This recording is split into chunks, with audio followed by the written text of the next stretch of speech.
Hello all and welcome to our mini lecture. This mini lecture is going to be more of a medium lecture because there is a bit of content to get through, but I'm going to try and keep it as short as possible. So today we will be exploring beliefs about babies, historical and social perspectives on children and childhood. Our learning objectives for this course are general guidelines, or think of it like as a railroad, and you are the train, and this railroad guides your learning. So by the end of this chapter in this lecture, you should be able to discuss some of the reasons for studying infants and their development, describe and reflect on reoccurring themes in the study of development during the first 3 years of life, explain what we can learn by studying the historical and social context of childhood and why these contexts are important today, and give examples of how the field of child development has evolved and contributed to social policies and organizations supporting children from birth to age 3. So a general overview of this lecture, we're going to look into why we study infants. We're going to look at research methods and tools in regards to studying infants. We're going to look at reoccurring themes in the study of child development, specifically infancy and toddlerhood. We're going to look at the path of development, the stages versus continuous change, historical perspectives on infancy and early childhood, and finally, the development of the field of child development. So why do we study infants? We study infants partly because it is a key into development as transformation. From birth to age 3 years, significant transformation occurs in every developmental domain. There's also an impact of early experience. There's a tremendous variability in infants' early experiences with both immediate and long-term effects. So we study that to know what those short and long-term effects are. From birth to age 3, there's significant transformation, as I had said. Things like body proportions, coordinating vision, hand and arm movements, different forms of grasps, how children manipulate objects, moving and controlling their arms and legs and torso, and they're intentionally looking at things, objects, people, using the sounds and vocabulary and grammar of language to communicate, participating in social interactions and relationships, and finally, the development of awareness and understanding of the self.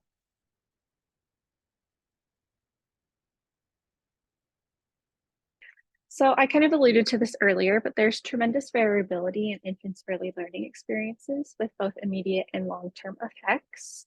How do parents choose about who cares for their infant? What do those choices look like? What are the trends in those choices? Also, how does early enrichment make a difference later in life? How does that affect test scores and success into adulthood? And is it possible to overcome early deprivation and adversity? Way back when, they thought children were super duper plastic up until the 70s and 80s. And they thought that when children experienced trauma, it didn't matter because their brains were so filled with this idea of plasticity that it would not affect children. Obviously, we know better now, and early childhood trauma, as well as ACEs, can really affect how we develop.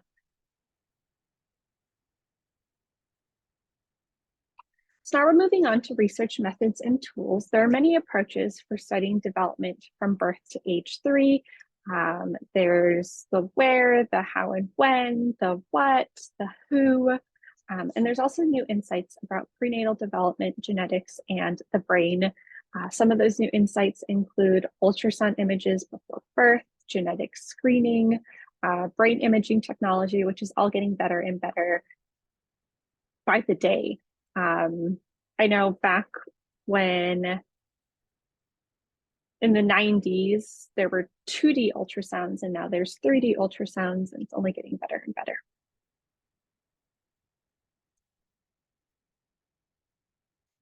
Interdisciplinary collaboration.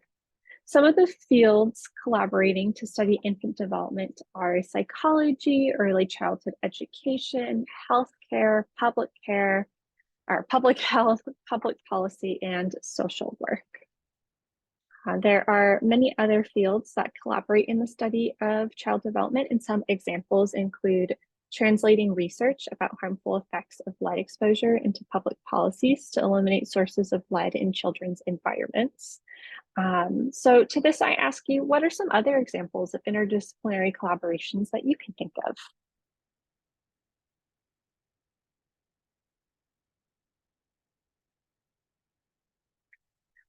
So now we are talking about reoccurring themes in the study of child development, and we will specifically look at stages versus continuous change, heredity and the environment, active and passive development, typical or atypical development, and culture and context in historical perspectives.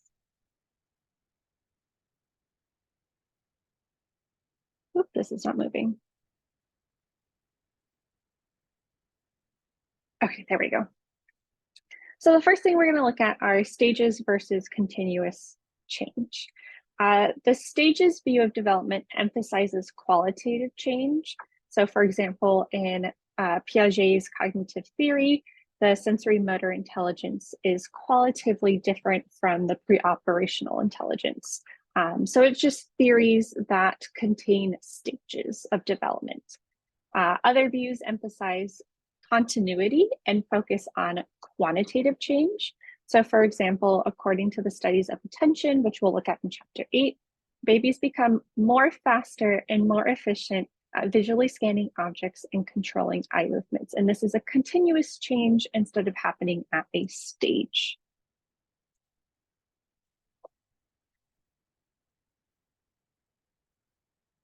Now there's heredity and the environment.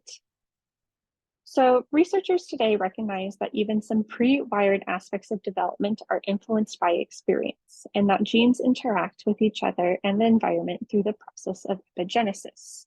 So epigenesis is the interaction of genes with each other and with the organism's internal and external environment to produce developmental outcomes, such as new structures, behaviors, and abilities. So for example, there is a disease called PKU. I'm not even going to attempt to pronounce what that actually stands for. And if you eat a certain type of food, I'm blanking on what the type of food is, it creates a cognitive disability.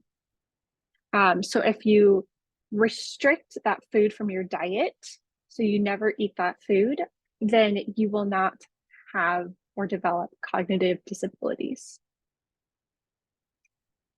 There's also the nature and nurture argument, where nature is the biological factors influencing development. So nature is everything to do outside of the child, where nurture is I'm so sorry. Nature is the child, their genes, the way their brain is wired, their hormones, all of that. Whereas nurture is the environmental and experiential factors influencing development. So nurture is the environment in which the child is raised, the child's parents, schools, peers, all of those experiences that happen in our external factors.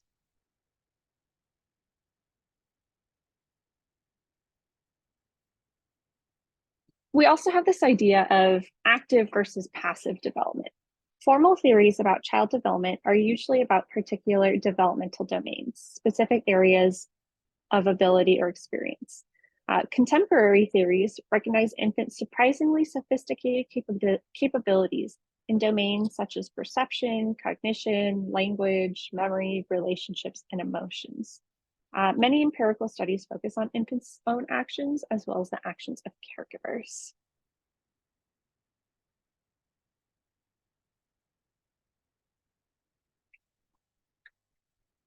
We're jumping into typical versus atypical development now.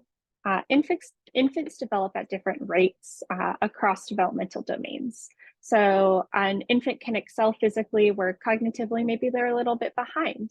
And their language is right down the middle, and socially they're also excelling. Um, yeah, so infants can develop at different rates within those developmental domains. Development can be viewed as a continuum from typical to atypical. Infants with atypical development can and should be included in activities with more typically developing children. There was this idea back in the 90s, early 2000s, that you should separate atypical development from typical development. And that's actually proven to not work for children and not be developmentally appropriate.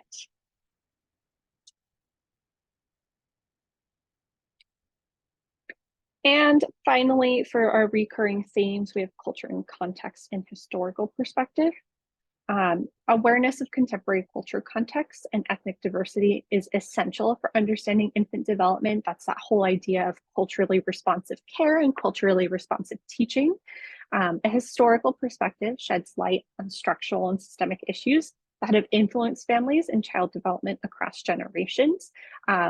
So to truly understand the child and their family, we need to understand their culture. And that helps us better understand their behaviors, how they're treated at home, what they expect out of school, all of that good stuff.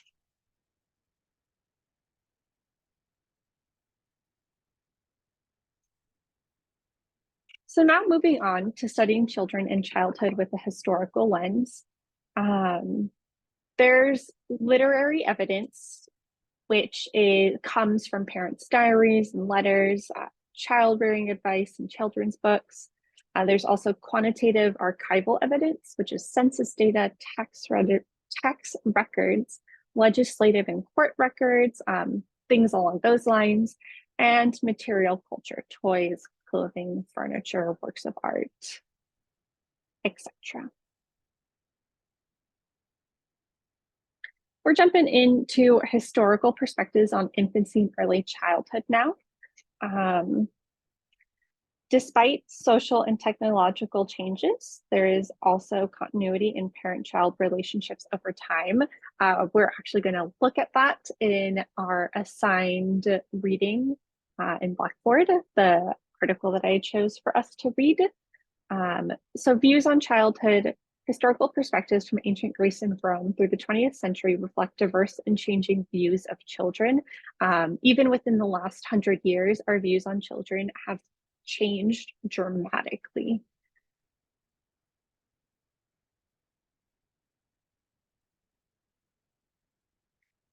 Childhood and family life are affected by the characteristics of the local community, as well as the social, cultural, and historical context.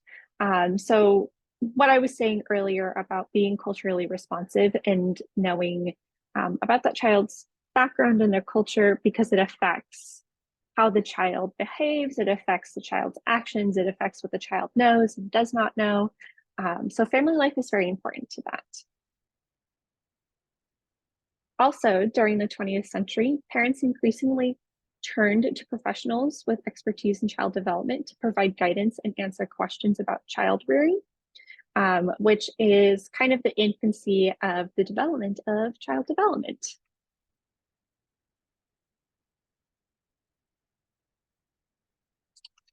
So some key findings over the years are that opinions about infants have varied, but similarities between the past and present exist.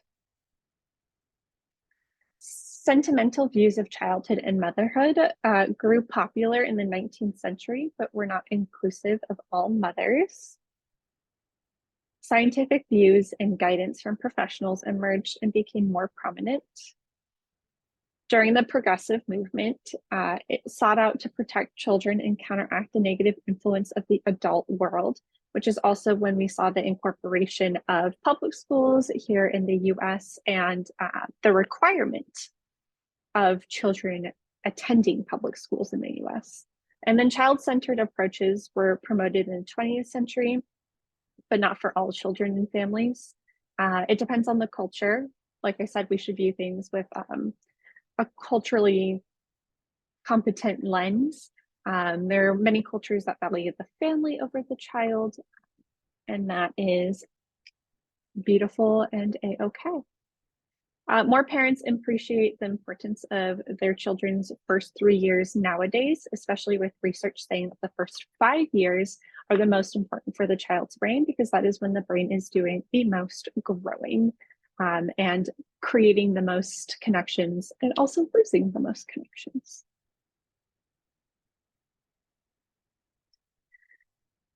So now we're moving into child development research, theory, and practice. During the 20th century, research and theoretical work in child development was influenced by different prevailing perspectives, including psychoanalytic theories, behaviorism, and social learning theories.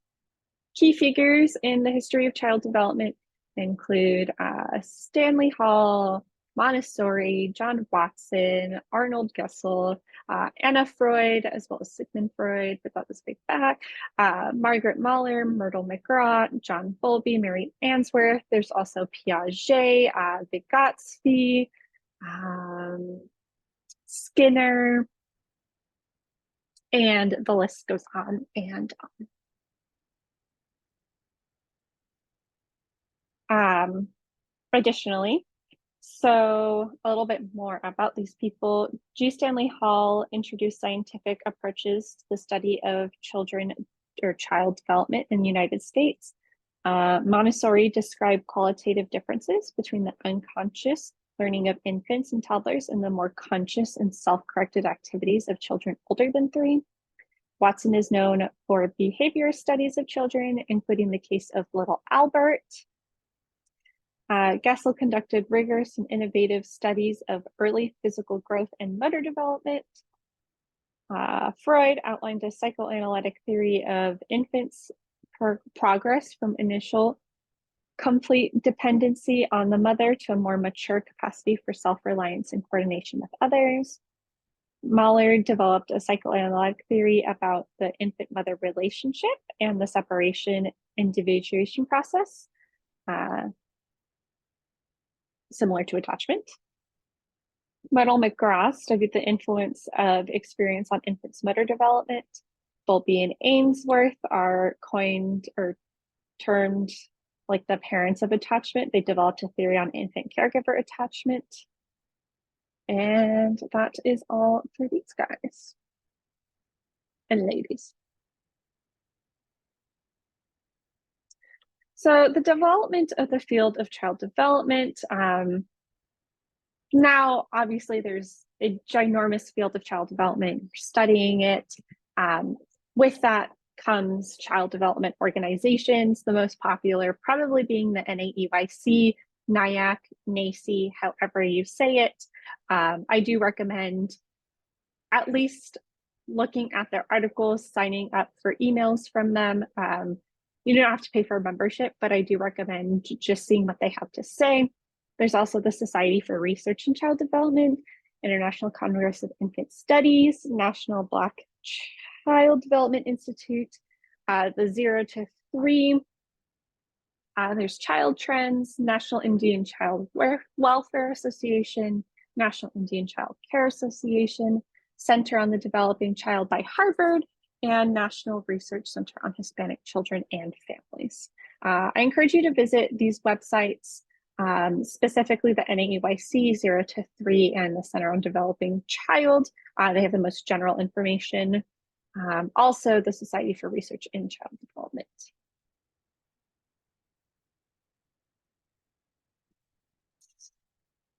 So to summarize, we study infants because, well, infants are the beginning of our life here Earthside. So we study infants to figure out what is best practice and how to create the most successful and well-adapted adults. Our research method and tools vary, and it has to do a lot with who we're studying, where we're studying it, what we're studying it, why we're studying it. There are multiple reoccurring themes in the study of child development. Themes include stages versus continuous change or continuity, heredity versus the environment, active or passive development, typical and atypical development, nature versus nurture. There's also the culture and context and historical perspectives on development. And we went over those who were leaders, innovators in the child development field. And that is about it. I know this was super long, so thank you for bearing with me. I hope everybody has an absolutely fantastic week. I will see you all next week, and please let me know if you have any questions, comments, concerns, suggestions. I just want to chat. I'm here to support you. With that said, bye-bye.